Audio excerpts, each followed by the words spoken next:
And this is an interesting one. A recording in Milan. I forget what the opera was. But recordings are interesting in themselves. You've got to...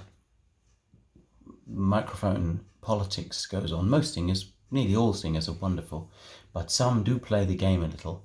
And in this particular recording, the soprano and the tenor were adamant in wanting more reverberation and more sound and more this and more that, and they got it. And the end result was a little ludicrous, because whenever they sang this, it sounded as though they were in a different room. But what the recording company did was they put a series of, in order to circumvent this nonsense, they put a series of very big fat microphones right in front of all the soloists. And these two singers placed themselves squarely in the front and as close as they wanted to. And at the end of the week, the chief engineer, came to me and said, you know those big microphones that they were singing into, all of you? Well, they weren't the ones picking up your voice. They're not switched on. This was merely to keep them in place. The real microphones were in front of them, a small one above their heads, which really tickled my fancy enormously. And the two principals never found that out. But they sounded wonderful on the recording. Well, this is another sort of lesson for young singers. This was me, what not to do. I was singing Hamlet in Geneva.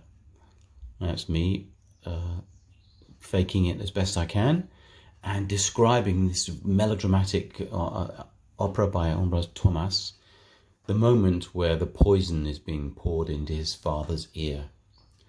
And in great high dudgeon, I'm saying, and he moves vers le poison. But as often happens in performing arts, I'm sure it's the same for legit actors or anything, your greatest fear tends to come up and tap you on the shoulder and said, I know you don't want to say this, but I'm going to make it happen. I heard myself say it. I knew what the mistake was. Nevertheless, I said in front of a French audience at the dress rehearsal, il bouge quelque chose vers le poisson. He moves towards the fish. Poisson instead of poison. Yeah, another proud moment in my little round life. And, well, there's a moray eel. Quite like that moray eel. That's referring to productions, the mores and fashions of the time. And I know what I was referring to.